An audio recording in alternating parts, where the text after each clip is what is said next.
Buenas tardes, alumnos de cuarto años de INET. Yo soy la profesora Claudia Panicelo de Idioma Español. Yo ya le he dejado 4 grabaciones, espero que ustedes las hayan visto, respecto a las reglas de ortografía y uso del tilde. Son videos de YouTube que yo he grabado en clases y ustedes, si no lo han consultado, lo pueden consultar. Nosotros hoy vamos a dar lo que es el texto académico, lo que es la definición, las clasificaciones, los diferentes tipos. Y luego en la otra conferencia que vamos a tener, que esa sí va a ser sincrónica, esta se las hago grabada, va a ser las normas ZAPA. Con todo ese material, es decir, con todo lo que yo les he mandado, luego posteriormente vamos a hacer una evaluación que va a ser, digamos, un tiempito antes para que ustedes no se llenen de trabajo al final, un tiempito antes de la finalización del curso, ¿sí? Así que con todo eso vamos a hacer una evaluación. Bien, entonces, bueno, les quería decir que yo estoy a las órdenes vía virtual los terceros martes de cada jueves, que yo ya lo puse en la página, pero por si alguno tiene dudas, de 16:30 a 18, y ahí están las, perdón, 16:30, 17:30, están el ID y todo lo demás para identificar. Bueno, vamos a empezar entonces con el pizarrón el día de hoy.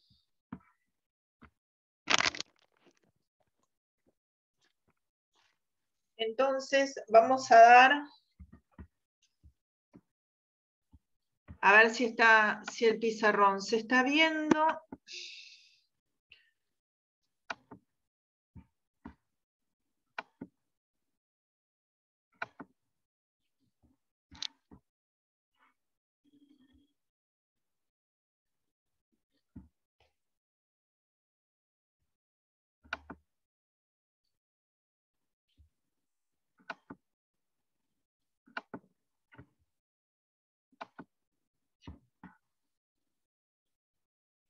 Perfecto, entonces vamos a dar el texto académico.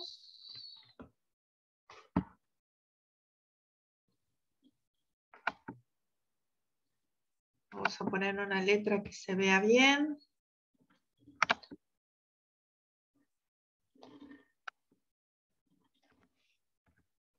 Y vamos a poner times. Esto es un consejo desde ya que les conviene usar para hacer los trabajos, siempre el times, ¿no? Es decir, el Times of New Roman es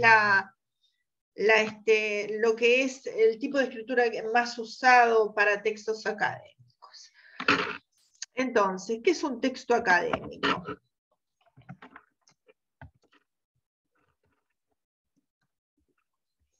Allí van a encontrar diversas definiciones de lo que es, y por supuesto, en todo lo que nosotros estudiemos, siempre nosotros tenemos que tomar alguna, ¿no? Por supuesto, la más general es que se denomina texto académico a toda producción escrita surgida en el ámbito de la educación superior, ya sea de nivel de pregrado, grado o posgrado. Esto es sacado de la Universidad de Salvador, Facultad de Medicina, que la define así entonces.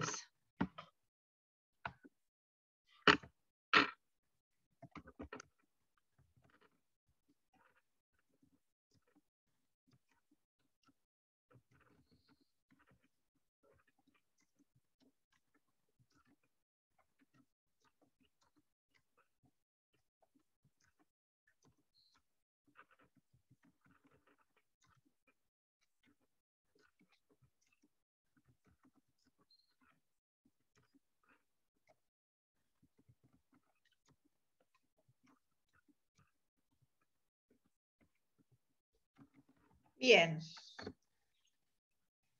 También se entienden por textos acá, y vamos a poner la fuente entonces.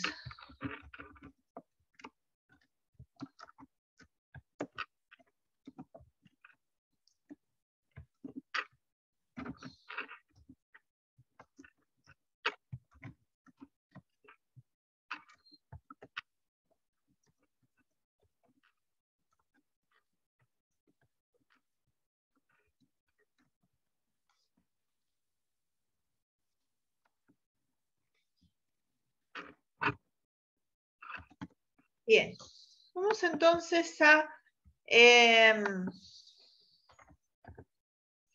continuar. El texto debe ser tan preciso y universal que lo comprendan personas de diferentes lugares del mundo. El texto debe ser tan claro y organizado que comunique y diferencie las ideas principales de las secundarias.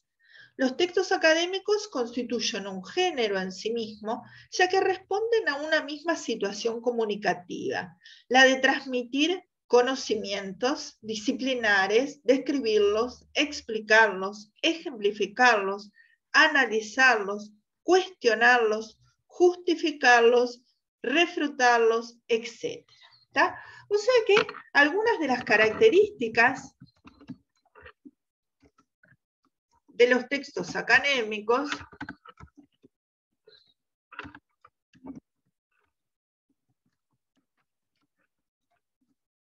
van a ser preciso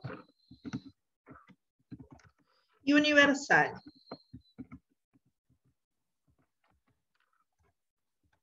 Vamos a puntuarlos: preciso, universal, claro, organizado. Debe entonces comunicar y diferenciar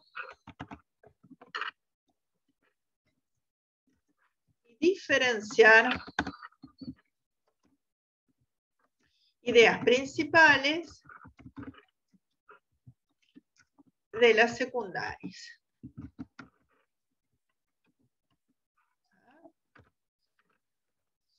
También debe, si bien no lo dice acá, y vamos hoy a seguir este repartido, que yo después se los voy a pasar también, pero podemos agregar también que debe ser coherente, debe tener enunciados con una estructura lógica que señalen coherencia y precisión, debe tener una gradación de lo que se esté explicando, es decir, no se puede empezar por el final, hay que ir explicando en orden, ¿no es cierto? Es decir, cuanto más claro y explicativo sea, mejor, porque se va a entender más lo que nosotros queremos comunicar o transmitir, ¿no? Entonces dicen que son un género en sí mismo y responden a una misma situación comunicativa, que es la de transmitir. Entonces ahí ya estaría, acá vamos a poner etcétera, ¿no? Acá entonces la situación comunicativa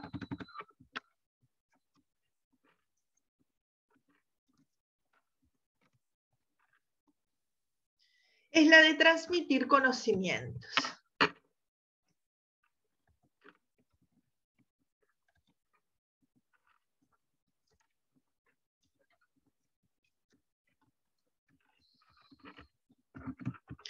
Describirlos, explicarlos, ejemplificarlos, analizarlos, cuestionarlos, justificarlos,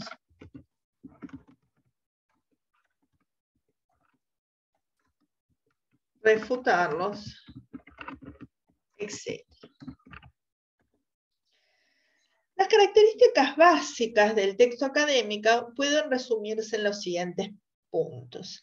Son intertextuales. Los textos académicos recurren a otros textos para fundamentar o validar sus planteos, o bien para refutar o reforzar las conclusiones de aquellos.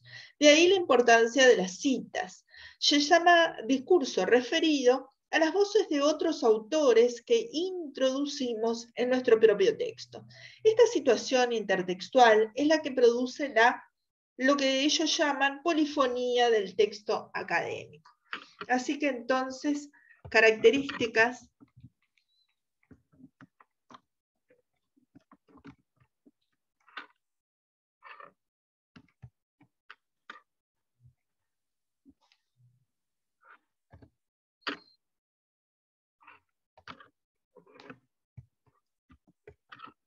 son intertextuales.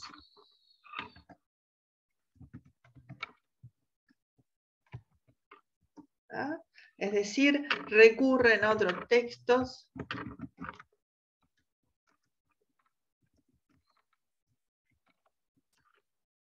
para fundamentar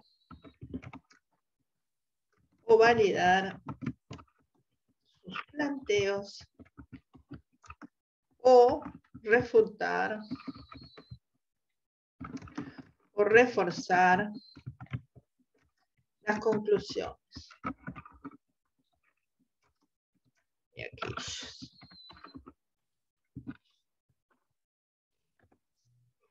La otra es que se producen en un contexto específico. ¿Ah?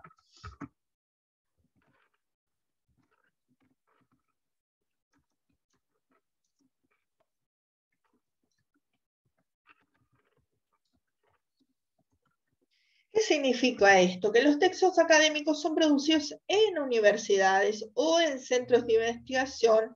En este caso, ustedes lo van a producir dentro de sus estudios, ¿no es cierto? Es decir, que lo que se trata en este curso es que ustedes mejoren esa parte de cómo escribir un texto académico, ¿no? Estos contextos institucionales, es un contexto institucional, en el caso de ustedes, de INET, en estudios de grado, ¿no es cierto? Estos contextos institucionales conforman las comunidades, en ese caso él está hablando de las comunidades científicas, ¿no es cierto? Que son destinadas a estos trabajos, ¿está? O sea que siempre entonces están relacionadas a los centros de estudio, ya sea de grado o posgrado. Otro punto es, comunican resultados. Todo trabajo científico da a conocer los resultados de un proceso intelectual riguroso y sistemático de investigación o reflexión en torno a un objeto en particular.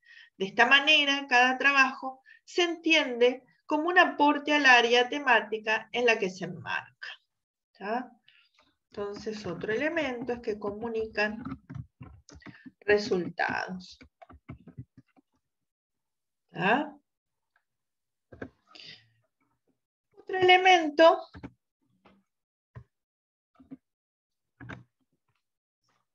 buscan persuadir, buscan convencer acerca de la validez de sus resultados y la relevancia de sus contribuciones. Para que un trabajo científico sea tal, debe ser reconocido y aceptado por una comunidad científica. Es decir, ustedes cuando hacen un trabajo, ya sea de grado o posgrado, en general es aceptado, ¿no? Y ustedes salvan la materia, y a veces hay ocasiones en que inclusive las universidades publican los trabajos.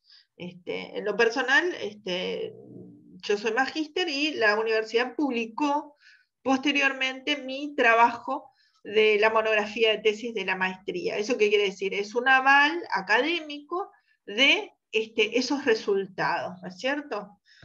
Así que decíamos que buscan persuadir, y allí lo dice, convencer acerca de la validez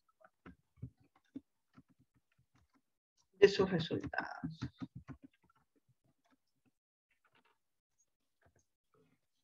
5. Se sustentan en argumentos claros. Además de informar sobre resultados, los textos académicos son argumentativos, porque exponen la posición, tesis, de quien los escribe. En este sentido, se combina el discurso expositivo con el argumentativo. ¿Ah?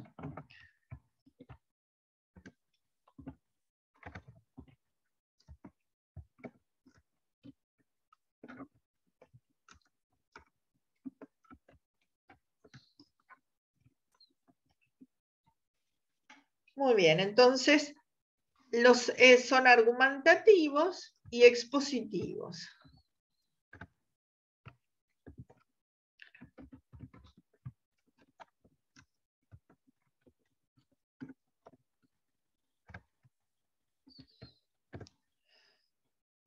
Luego tenemos que mantienen un discurso formal. Se diferencian de otros textos y del lenguaje coloquial hablado. Ustedes saben que el lenguaje coloquial es el que hablamos todos los días, que siempre tienen, por supuesto, otra informalidad, ¿no? Es decir, cada disciplina, yo estoy haciendo esta grabación para alumnos de cuarto año, ustedes trabajan en diferentes disciplinas y saben que cada disciplina tiene su tipo de lenguaje asociado a la materia, ¿no es cierto? Es decir, hay un lenguaje propio de cada materia, ¿sí? Y que justamente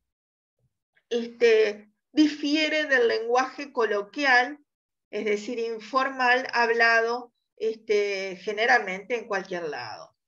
Se expresan en tercera persona, utilizan términos teóricos propios del área disciplinar. Entonces, mantienen un discurso formal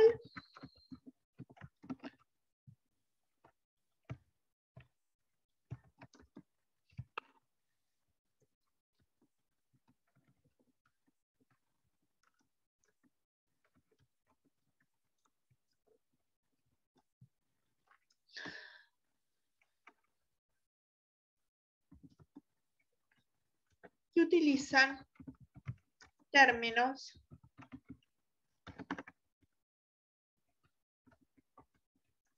propios del área disciplinar.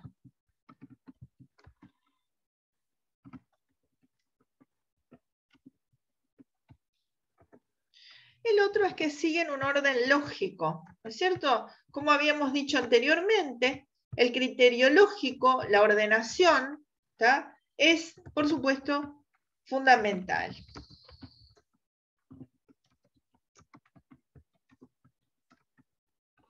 La información avanza de lo general a lo particular y de lo conocido a lo desconocido. Los textos presentan un formato ordenado, con partes diferenciadas y lógicamente consecutivas. El orden particular y los apartados dependen del tipo de texto que sea y de los parámetros institucionales en el que se desarrolle. Obviamente ustedes se van a adaptar a lo que cada docente les pida, ¿no es cierto?, para hacer el trabajo. En general, en las estructuras clásicas de introducción, desarrollo y desenlace, pero hay otras formas, ¿no? Es decir, pueden plantear una hipótesis, a veces ya les piden en estos trabajos plantear una hipótesis, depende de las disciplinas, ¿no?, en la que estén, y luego tratar de probar esa hipótesis. Una clasificación de los textos académicos. Los géneros textuales más habituales son las monografías, reseñas descriptivas, ensayos argumentativos, artículos científicos, abstract, ponencias, tesis, casos clínicos, revisión de la literatura. El proyecto de investigación y el informe de resultados son trabajos científicos aplicados al proceso de investigación. Estos dos textos se corresponden con los momentos de la investigación propiamente dicha. El proyecto es el documento donde se explica de manera detallada el proceso que se llevará a cabo. Es el lugar en que se plasma la planificación de investigación. Bien, entonces acá vamos a agregar. Van de lo general a lo particular.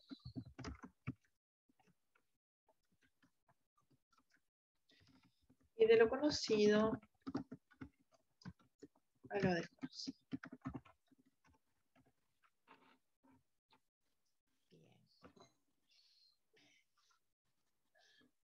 El proyecto es el documento donde se explica de manera detallada el proceso que se llevará a cabo. Entonces, el informe es el documento en el que se describe el proceso y se presenta el análisis y los resultados del mismo. Entonces, acá lo que discrimina, entonces, es la diferencia entre proyecto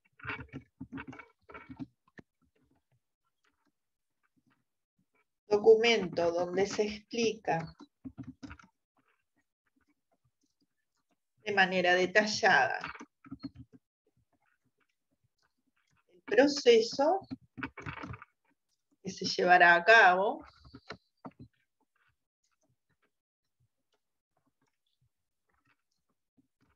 Es el lugar donde se planifica la investigación, ¿no es cierto?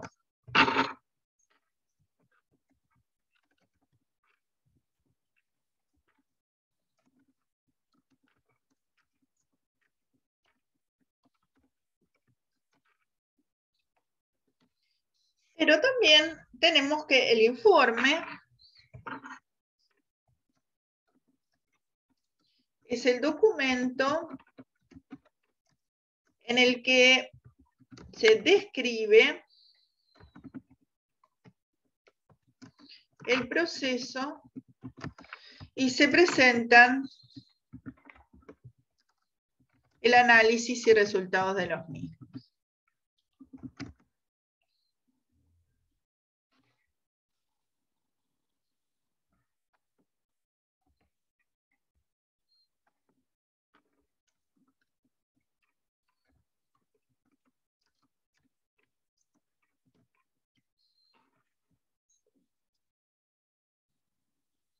La escritura académica. El concepto de escritura académica está ligado al de la comunidad discursiva y al del discurso académico.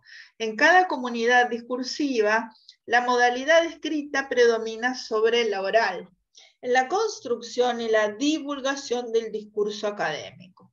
En consecuencia, tanto la temática que se aborda en los textos de carácter académico como el registro en los que ellos se construyen tienen propiedades particulares que los hacen diferentes de otros discursos. Un aspecto relevante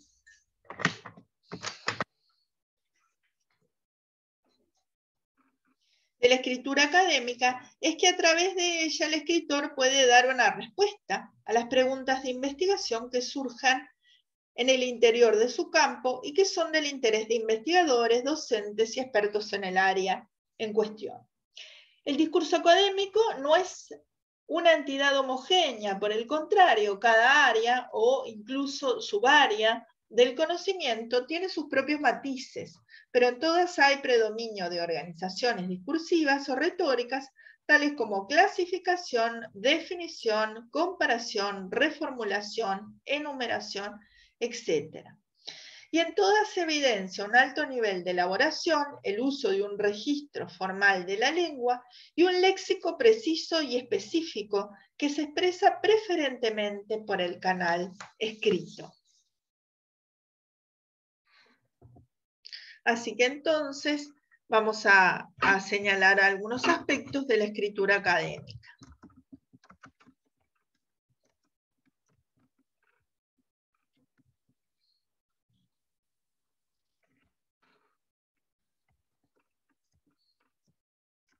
No es una entidad homogénea.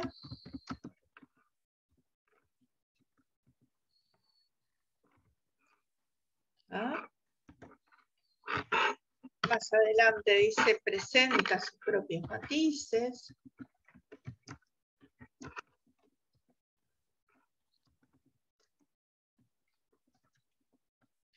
Y también otra característica es que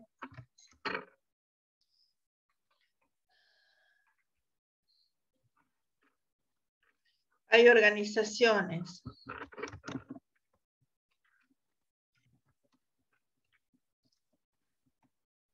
discursivas como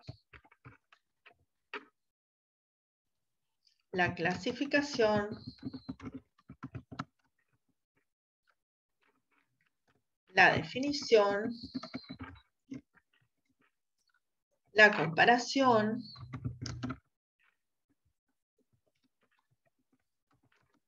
la reformulación,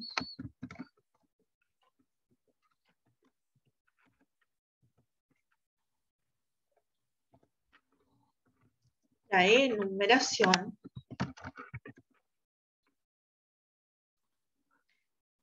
etc.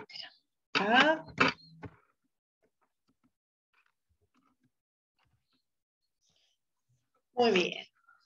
Bien, en este tema hay varios autores que se han dedicado. Ahí primero teníamos, yo les nombré uno. También tienen un libro excelente que es de Humberto Eco, Cómo se hace una tesis. Ahí van a tener un montón de consejos. Vamos a dividir bien para que no se malinterprete, porque eso era de, como ya les dije, de la Universidad de El Salvador. Y les iba a recomendar, ¿tá?, de Humberto Eco. Excelente libro, Cómo se hace una tesis. Que yo no sé si hoy me va a dar para grabarles algo, algunos consejos.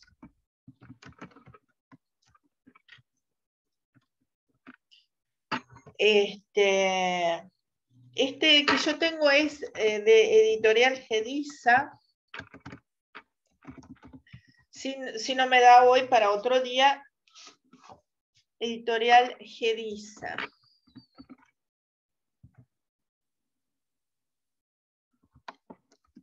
Del año, la versión que yo tengo es de 1998, pero yo no sé si ustedes, quizá puede estar en PDF ya, habría que googlearlo ahí. Y esta edición es de Barcelona. ¿Está? Después tienen de Daniel Casani, La cocina de la escritura, también muy bueno.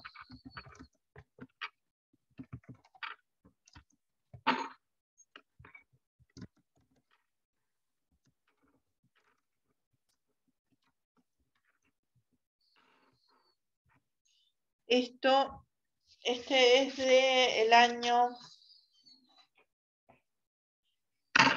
1995, Editorial Anagrama.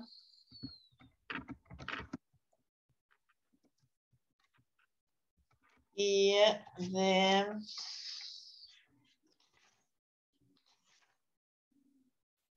también es de Barcelona.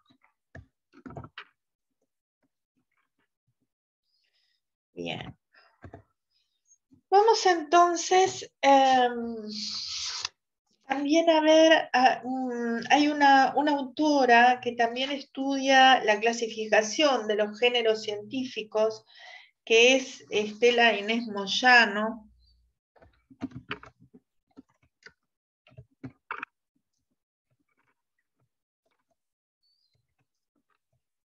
Es una clasificación, que esto sí les puedo pasar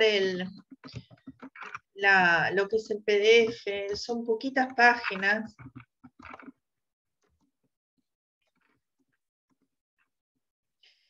Que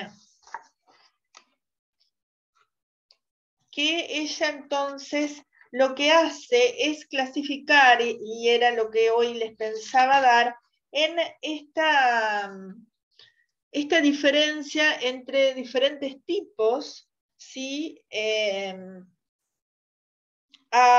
de lo que son los géneros científicos, ¿está? Fíjense entonces que vamos entonces, para que no se entreveren, vamos a pasar acá una línea. Sería la autora entonces que vamos a ver ahora. En este caso entonces,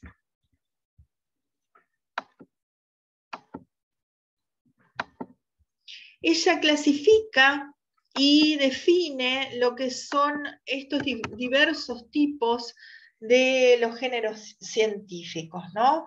Lo que dice ella es que la comunicación científica consiste en la circulación de un conjunto de textos que permiten difundir nuevos conocimientos de una disciplina, y que estos contenidos son de diferente tipo, de manera que no pueden ser adaptados a la misma estructura en un texto. Resulta quizá obvio, dice, aclarar, a modo de ejemplo, que un escrito que comunica el resultado de una investigación de campo no ha de tener la misma organización de contenidos que otro que dé cuenta críticamente del estado de conocimientos establecidos alrededor de un problema, ¿no? Entonces vamos a puntualizar lo que ella dice, entonces. Resumiendo,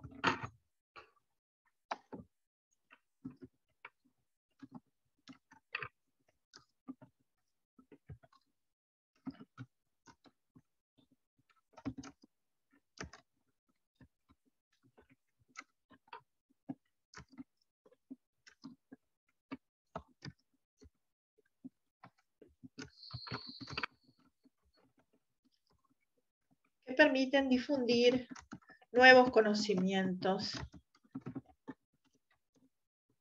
en una disciplina. Bien. Entonces, la clasificación que ella hace es artículo científico,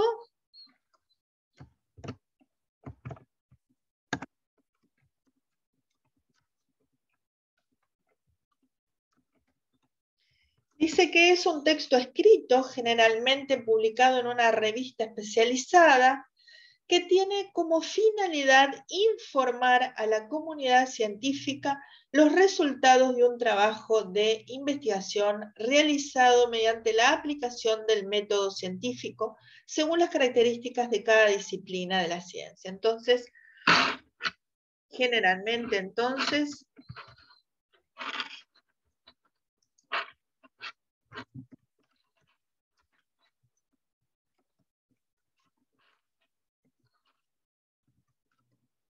y tiene como finalidad informar a la comunidad científica los resultados de un trabajo.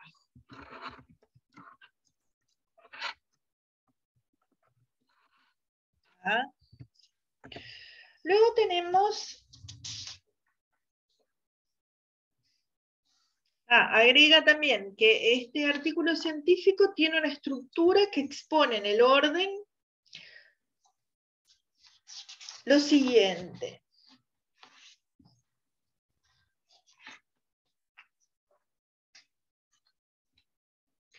La introducción, los materiales y métodos, los resultados, la discusión y las conclusiones. ¿Está? Estas secciones están precedidas por un título y la mención de los autores y las instituciones a las que ellos pertenecen como investigadores, así como por un resumen destinado a informar sucintamente a los lectores acerca del contenido de todo el artículo para que ellos decidan si les resultará útil la lectura completa del texto. Es decir, lo que habla ahí es de cómo se presenta, ¿no? Es decir, la estructura, lo que dice es entonces que es entonces título, ahí tiene que estar el nombre,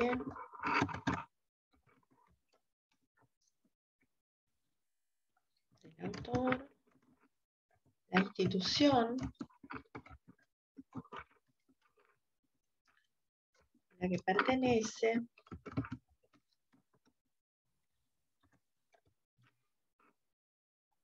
y luego las siguientes secciones o capítulos. ¿Tá?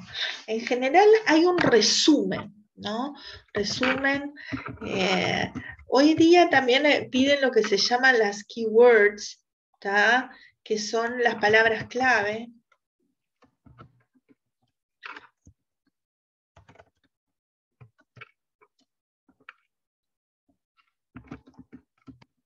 Palabras más importantes. Relevantes, ¿no es cierto?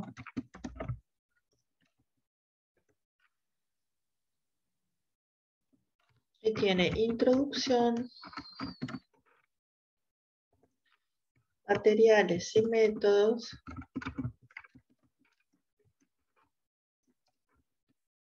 resultados, discusión y conclusión.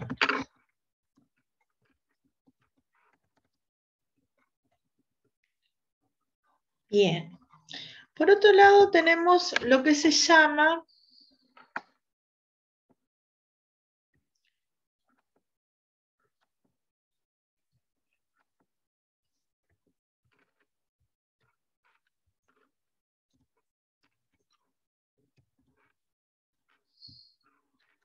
la comunicación preliminar.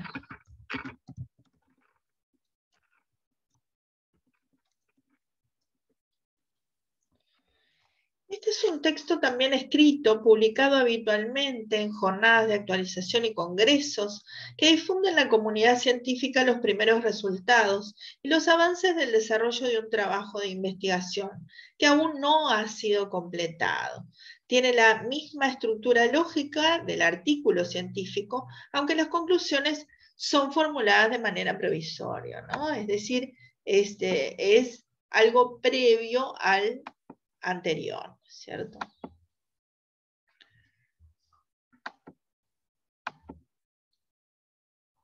Después tenemos también la estructura del mural,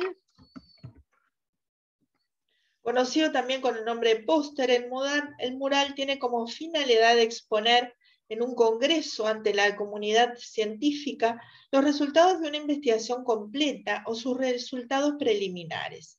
Presenta de manera esquemática el contenido de un texto que recibe publicación en forma de resumen en los anales de los congresos y conserva la estructura del artículo científico a excepción de la discusión. Se vale de recursos gráficos como los cuadros, figuras, ilustraciones, fotografías, etc.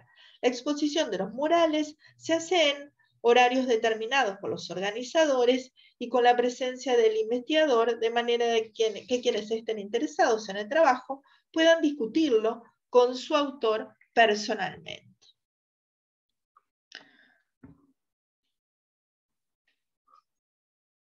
En cuanto a la tesis, ya pasamos.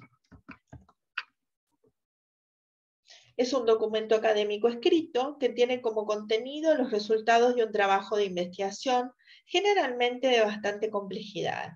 Presenta la estructura del artículo científico, aunque la revisión bibliográfica suele ser suficientemente profunda para merecer un capítulo aparte, ubicado entre la introducción y materiales y métodos. Su finalidad es dar cuenta de los resultados y conclusiones de un trabajo de investigación de manera de acreditar méritos para la obtención de un título. En consecuencia, los primeros destinatarios de este tipo de texto son investigadores en el rol de docentes de grado y posgrado universitario. La publicación se realiza en el ámbito de la institución en que el texto se origina, de modo que resulta de circulación bastante reducida, aunque se defienda en forma relativamente pública en una sesión oral. A partir de estos textos, en especial cuando se trata de tesis de posgrado, suelen redactarse artículos científicos para ser publicados en revistas especializadas. Son desde luego más breves, escritos sobre algún aspecto del trabajo original, no sobre la investigación completa. Es por esta razón que a partir de una sola tesis pueden ser elaborados varios artículos. Luego tenemos la tesina. Es un nombre que reciben las tesis de grado, que se diferencian de las posgrado porque tienen menor complejidad y menor profundidad en el tratamiento y análisis del tema elegido. Es decir, serían las tesis de grado, no de posgrado. Luego tenemos la monografía.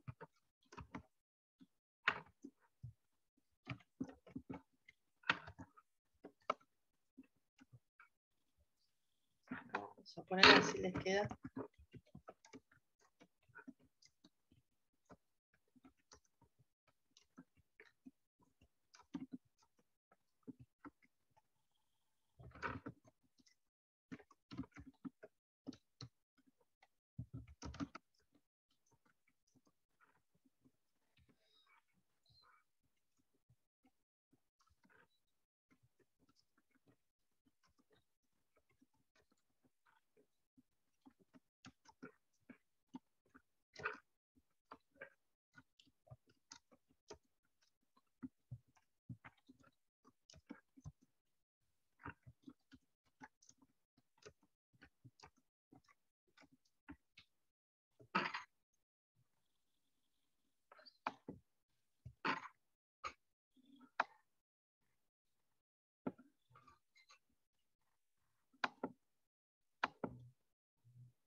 ustedes entonces en estos estudios de grado lo que irían a hacer para algunas materias que se los piden sería una tesina, es decir, no tendría, digamos, tanta complejidad, pero sí tienen ustedes que respetar esta estructura que nosotros estamos marcando.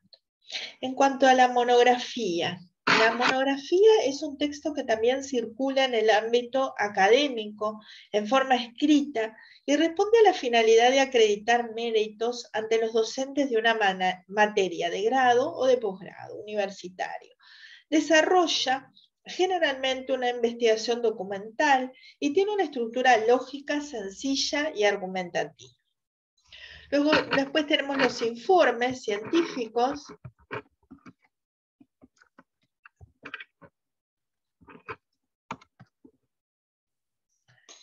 Es un texto por el cual se informa acerca del estado de avance de una investigación. Se proponen acciones técnicas para la solución de un problema o se da cuenta de un estudio que haya permitido diagnosticarlo. Su finalidad es acreditar méritos ante un funcionario o empresario con el fin de obtener dinero para un proyecto, justificar un área de trabajo, etc.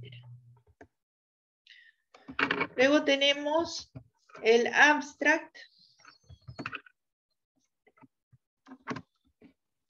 El abstract es un texto breve que tiene por finalidad dar cuenta del contenido de otro texto científico con el fin de interesar a la comunidad científica en su lectura. Se publica por escrito en revistas y en las revistas de resúmenes de los congresos. Muchas veces se pide un abstract anterior, ¿no?, a lo que es la aceptación de lo que es a una persona a un congreso, ¿sí? Y muchas veces también se pone al principio del artículo que uno va a publicar, ¿no? Primero el abstract y después para que se sepa de qué se habla, y luego posteriormente lo que se va a tratar en extenso, ¿tá? Luego tenemos lo que es la comunicación.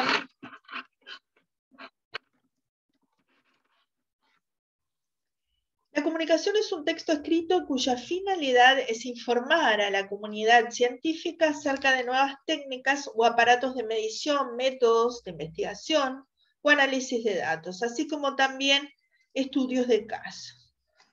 ¿Tá? Luego tenemos la revisión bibliográfica.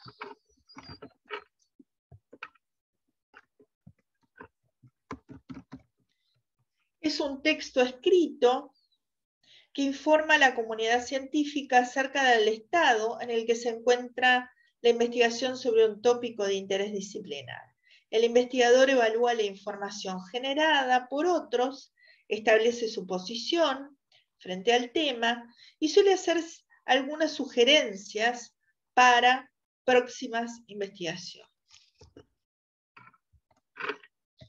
Luego tenemos el ensayo. El ensayo es un escrito por el cual el estudioso presenta teorías o discute un problema en forma teórica, haciendo evaluaciones y estableciendo su propia posición ante la comunidad científica. Tenemos la ponencia. Es un texto de oralidad secundaria, en tanto escrito para ser expuesto oralmente o leído en voz alta en una mesa compartida con otros expositores en un congreso. Su estructura es libre, así como su contenido, puesto que un investigador puede a través de él hacer formulaciones teóricas o presentar nuevas técnicas o métodos, experiencias realizadas o estudios de casos, etc. Se publican las actas de los congresos. Luego tenemos la conferencia. Es un texto escrito para ser expuesto oralmente, que posteriormente suele ser publicado junto con otros en antologías, en forma de capítulo de un libro o en actas de congresos. Tiene como finalidad informar a la comunidad científica las novedades y últimas especulaciones sobre un tema de interés científico, exponer teorías y hacer sugerencias de líneas de investigación. En cuanto a los debates, el texto oral de estructura conversacional en el que diversos participantes confrontan ideas y posiciones frente a un tema o problema o hacen aportes para su solución. Tiene lugar en distintos ámbitos científicos, especialmente en los congresos, y se desarrolla con la asistencia de un moderador que plantea el tema, hace las preguntas que considera pertinentes y otorga los turnos de participación en la conversación. En este caso, el debate también se da en otros ámbitos, en otras disciplinas, por ejemplo, en literatura, también en los congresos que hacemos que se hacen sobre literatura, también en general los que hacemos ponencias o conferencias, luego en general vamos a lo que es un debate, preguntas, cada alumno si tiene alguna inquietud o interés o no entendió algo o tiene otra postura, puede debatir, puede preguntar, ¿no es cierto? Sería esa instancia, ¿no? Sería algo oral, ¿no?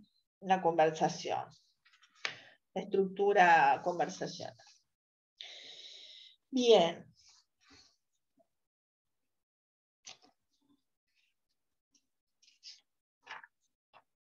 Bien, luego tenemos de esta misma autora, hay otros textos, ¿sí? que es Moyano, reitero, como ella ha estudiado justamente este tema en extenso. Y luego lo que quería señalarles es que ustedes son de diferentes disciplinas y ustedes la importancia que tienen lo importante que ustedes deben tener es la adaptación del vocabulario, ¿no? A lo que es su asignatura, su disciplina, ¿sí? El nivel lógico. Y en ese sentido, hay en este texto de Casani, que yo ya les puse por acá, ahora lo vamos a copiar de vuelta y pegar, les voy a dar algunos tips, algunos consejos para que él resume, para escribir mejor, es decir, para que ustedes puedan mejorar toda esta parte de la escritura. Vamos a pasar una línea acá, de vuelta. Y vamos a entonces pegar, ahora pasamos a un tercer autor, ¿tá? Que se llama entonces La cocina de la escritura.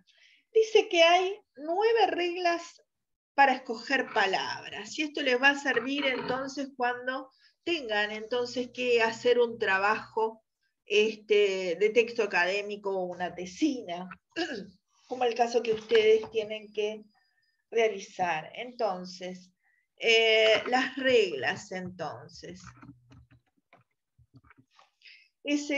Son 9 reglas para escoger palabras, ¿no? Reglas para escoger palabras.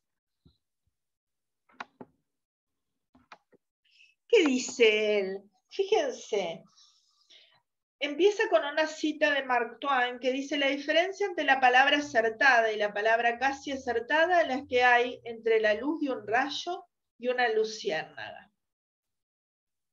El siguiente plato contiene 9 reglas más las de la frase ahora sobre la selección léxica.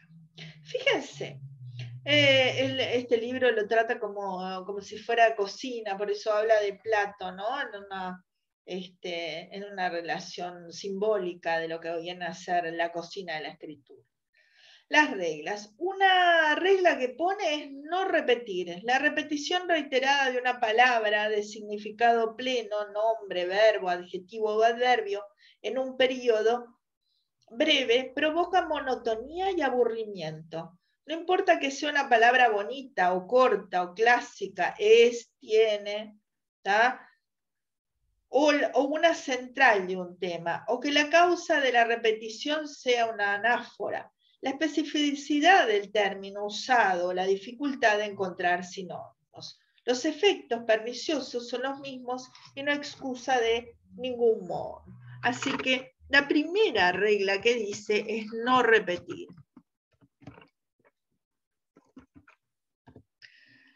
La segunda regla es evitar las muletillas.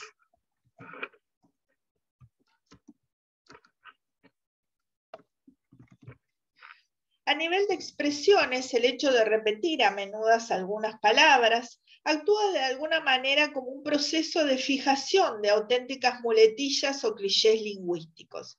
Personalmente pienso que se pueden utilizar de entrada en función de llenar vacíos. Estoy leyendo el texto, a raíz de articular una frase y también evidentemente en base a la moda verbal del momento, pero en cualquier caso se abusa de ellas sin motivo en el acto de repetirlas.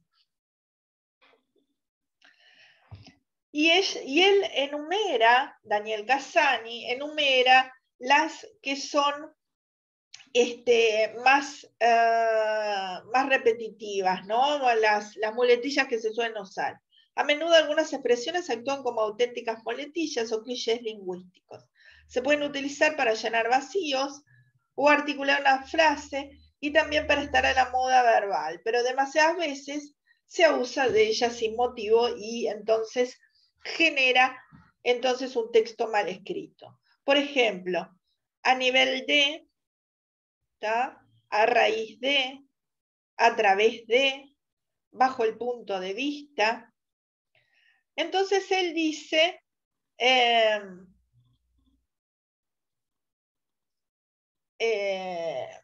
por ejemplo, cambiar, ¿no? Cambiar esas a nivel de, ¿tá? Por en cualquier caso, ¿no? Es decir, como muy, como mínimo, de alguna manera, ¿tá? Evitar entonces esas muletillas. Y cita unas cuantas, ¿tá?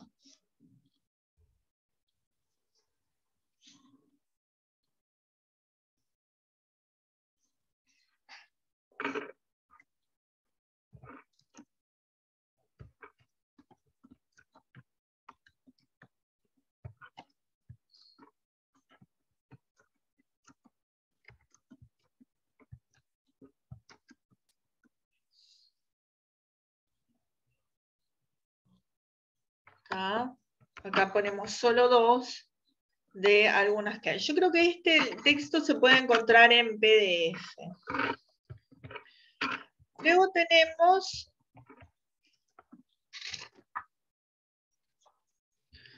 acá vamos a poner etcétera. Eliminar los comodines.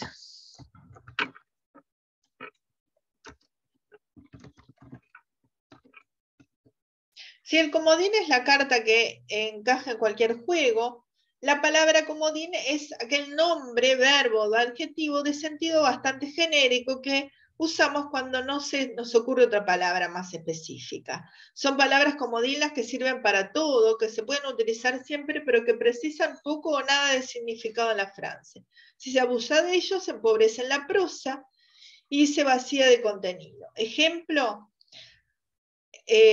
aspecto, cosa, elemento, hecho, información, problema, tema, o los verbos decir, hacer, poner, tener, los adjetivos, bueno, interesante, positivo, es decir, no repetir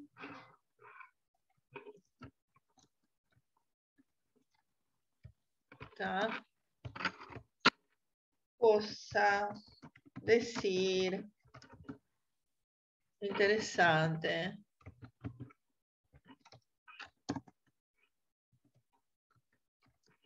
etc.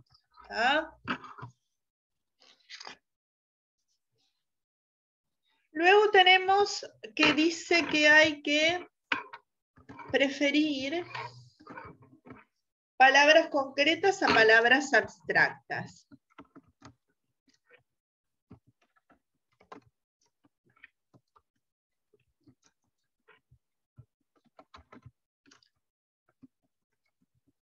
¿Qué significa esto? Las palabras concretas se refieren a objetos o sujetos tangibles. El lector las puede descifrar fácilmente porque se hace una clara imagen de ellas asociándolas a la realidad. En cambio, las palabras abstractas designan conceptos o cualidades más difusos y suelen abarcar un número mayor de acepciones. El lector necesita más tiempo y esfuerzo para captar su sentido. No hay referentes reales y hay que escoger una acepción propia, apropiada entre las diversas posibles. Bueno, ustedes tienen disciplinas, algunos que son bastante concretas, así que quizás esto no venga del todo al caso porque difícilmente ustedes usan palabras abstractas, por ejemplo, en gastronomía, ¿no? Pero siempre conviene, digamos, para aclarar, no usar palabras entonces abstractas y preferir entonces las concretas. Preferir palabras cortas y sencillas. Y ahí hay una larga lista. Dice, a veces la lengua nos permite escoger entre una palabra usual o una equivalencia culta más extraña. La palabra corriente es a menudo más corta, ágil y facilita la lectura del texto. Debemos recordar que las palabras más frecuentes y simples de la lengua suelen ser las más cortas. He aquí algunos ejemplos en los que es preferible la forma. Entonces, él hace una lista de lo que, por ejemplo, de aproximativo, preferible, aproximado, de concomitancia, semejanza, parecido, ¿tá? De concretizar, concretar, de diferenciar, distinguir, de disminución, baja, merma, de ejemplificar, dar ejemplo, de entregar, dar, de explosionar, explotar, de finalizar, concluir, terminar, ¿tá? De inclusive, incluso, de influenciar, influir, ¿tá? Es decir, tratar entonces lo que él aconseja es eso, de usar palabras cortas y sencillas. Número 6, tenemos preferir las formas más populares.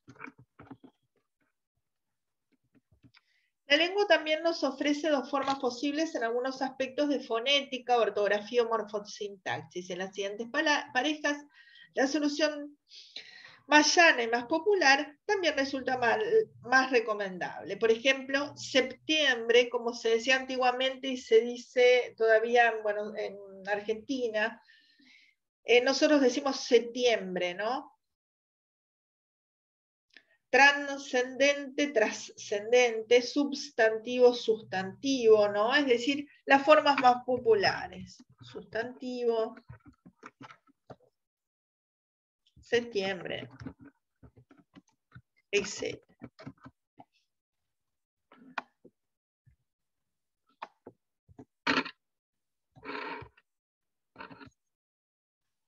Evitar los verbos predicativos.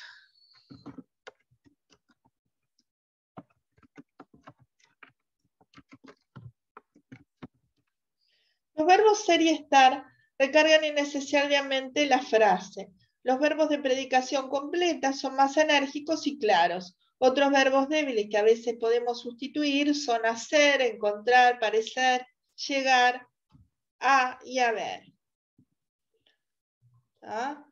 Por ejemplo, hay un ejemplo, las palabras largas hacen la frase cargada y complicada. Entonces, preferible, las palabras largas cargan y complican la frase. ¿Tá? Para no recargar la frase. Entonces, ejemplo, yo creo que el ejemplo les puede quedar más claro, ¿no? Las palabras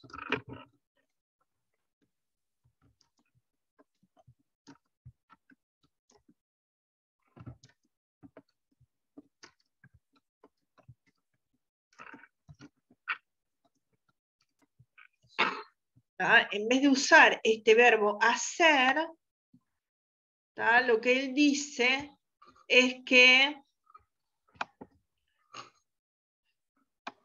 queda más claro, ¿sí?, decir las palabras largas, cargan y complican la frase.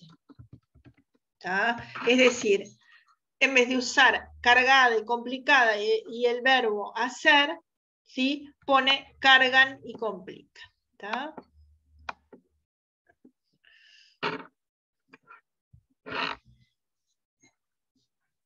Tener cuidado con los adverbios en mente.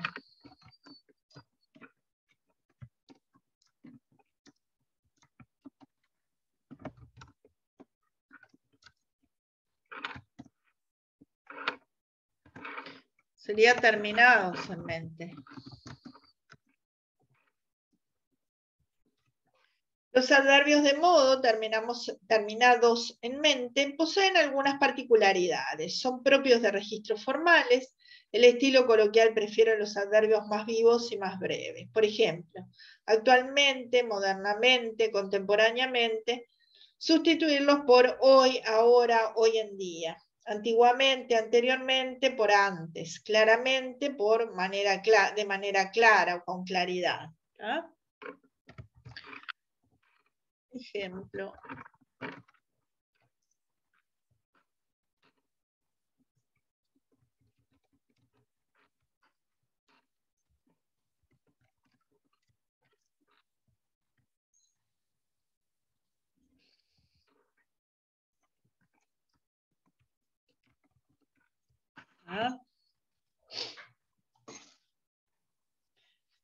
Y otro, el último, que nombra Cassani, entonces, son los marcadores textuales.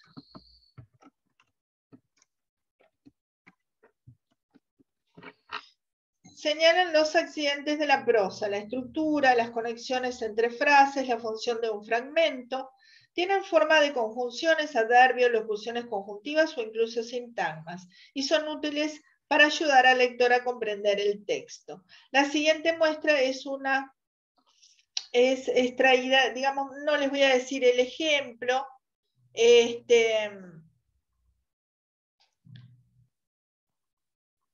por ejemplo, les voy a dar un ejemplo más corto. Los marcadores textuales deben colocarse en las posiciones importantes del texto, inicio del párrafo o frase, para que el lector los distinga de un vistazo, incluso antes de empezar a leer, y pueda hacerse una idea de la organización del texto. No hay que abusar de ellos porque pueden atiborrar la prosa y convertirse en cuño. Por ejemplo, para indicar oposición, ¿sí? En cambio, ahora bien, con todo, sin embargo, antes bien, por contra, por el contrario, de todas maneras, no obstante. ¿No? Eso es para...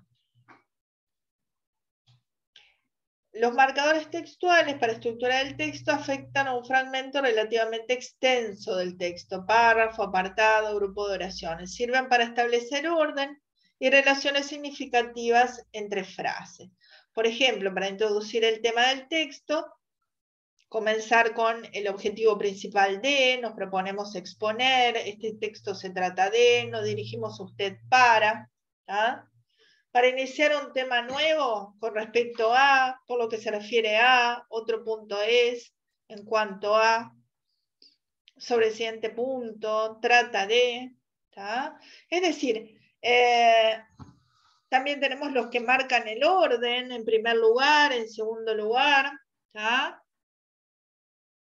para distinguir por un lado, por el otro, por una parte, por otra, en cambio, sin embargo, para continuar sobre el mismo punto, por ejemplo, además, luego, después, a continuación, para hacer hincapié, por ejemplo, en otras palabras, dicho de otra manera, Es decir, emplear ese tipo de marcadores que siempre entonces sirven para justamente para ordenar el texto. ¿Tá? Bien, entonces,